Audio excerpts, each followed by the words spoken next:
So I wanted to take a moment and talk about a game that no one really seems to know about called Novus Inceptio. Novus Inceptio at first glance is a visually stunning game with an absolute gold OST and a massive procedurally generated map.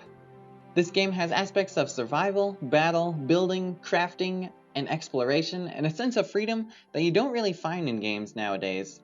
This is the closest that it gets to my ideal game that I've ever played, and it's awesome. I started this game over the weekend, and at first I was absolutely terrified of the sheer volume of things to do that I almost stopped playing.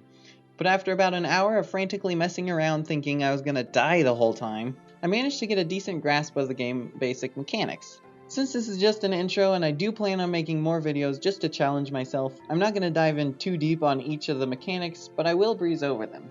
Throughout this video, I want you to remember that the game has a very daunting learning curve at first, and if you aren't careful, you'll get bored, feel stuck, or scared off.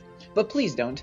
I really want to see you playing with me when multiplayer finally comes into the game. The game starts you off in a tutorial that I found kind of confusing, or maybe just poorly designed, which is why I felt lost in the beginning. After the tutorial is completed, it basically says, "Be free, my son," and leaves you feeling at a loss of where to go. This is a major flaw that we'll see many times throughout the game, but as you play, the feeling comes less and less. It walks you through the basic controls and a couple crafting basics, but it doesn't really explain much past that. Speaking of crafting, the crafting interface is not very pleasant to look at first, and since you have such a massive index of items you can craft, it feels overwhelming when you're trying to figure things out. It has so many parts to craft before you can create basic tools that it becomes more of a challenge to navigate the crafting interface than to play the game itself. If I could change one thing about the game, it'd be to add a craft all button that crafts everything needed to craft the item, because I don't always want to custom make the items that I'm just going to craft into other items. But don't let that frighten you. When you're trying to craft a specific item, you can just click the picture of the materials needed to navigate through what you need and make things that way. Worst comes to worst, you can also use the search bar in the upper left hand corner to navigate as well. Admittedly, I didn't know that the search bar was there until about 10 hours into the game. Simple things like an introduction to the crafting interface could improve the new player experience by making the learning of such things less complicated and much more user-friendly. Even as a seasoned player, the crafting interface is fairly daunting, but I absolutely love how you can customize every tool to be improved in the specific skill set that you want or need. This will be one of the things that I will go over in a later video because I think it's pretty awesome. The game is governed by skills that you can improve over time by use of things that require said skill. I won't go over them all right now because there's a lot. But boiled down, it all comes down to the basic 7. Strength, stamina, control, logic, speed, physical strength, and physical depth. Now, truth be told, I'm not sure what physical depth and physical strength are or do, but from what I can see, the first 4 deal primarily with fighting and crafting skills, whereas the latter 3 increase the payout for your efforts. You can access all this stuff by hitting C in-game, which pops up the character specs and skill sheets. Within this page there are 4 subpages: Equips and Attributes, Health, Skills, and Bonuses. The Equip section is useful later in-game when fighting and repairing equipment becomes a valid thought, but right now it holds a ton of empty slots. The Health page holds exactly what you would expect: things regarding health.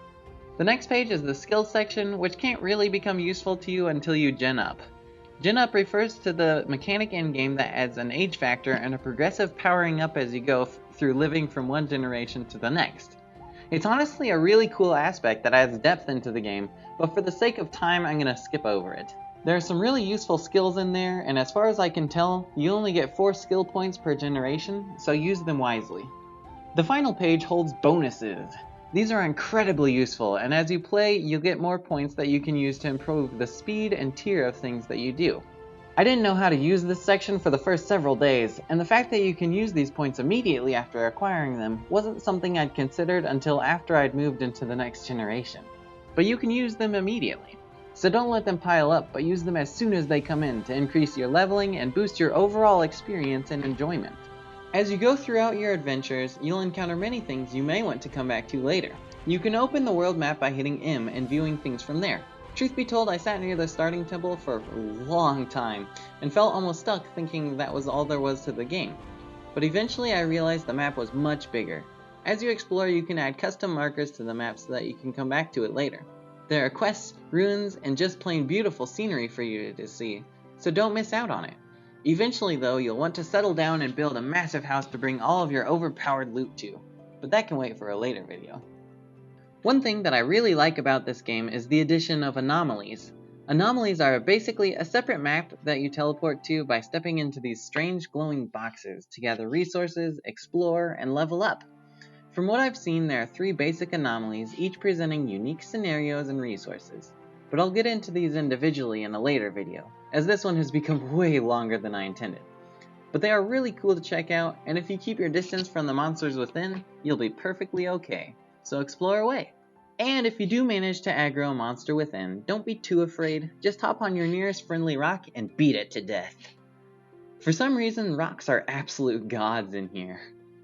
About 1/3 of the monsters are peaceful, and a small portion are peaceful as long as you don't try anything funny, but about 2/3 are straight killers that can deal damage on a ridiculous scale.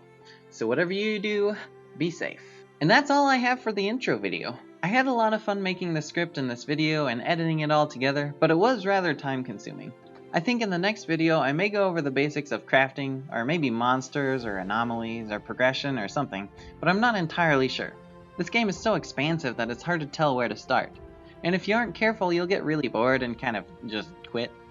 And if you have anything you want to know more about, just leave a comment below and I'll follow it with a video. So until next time, happy hunting!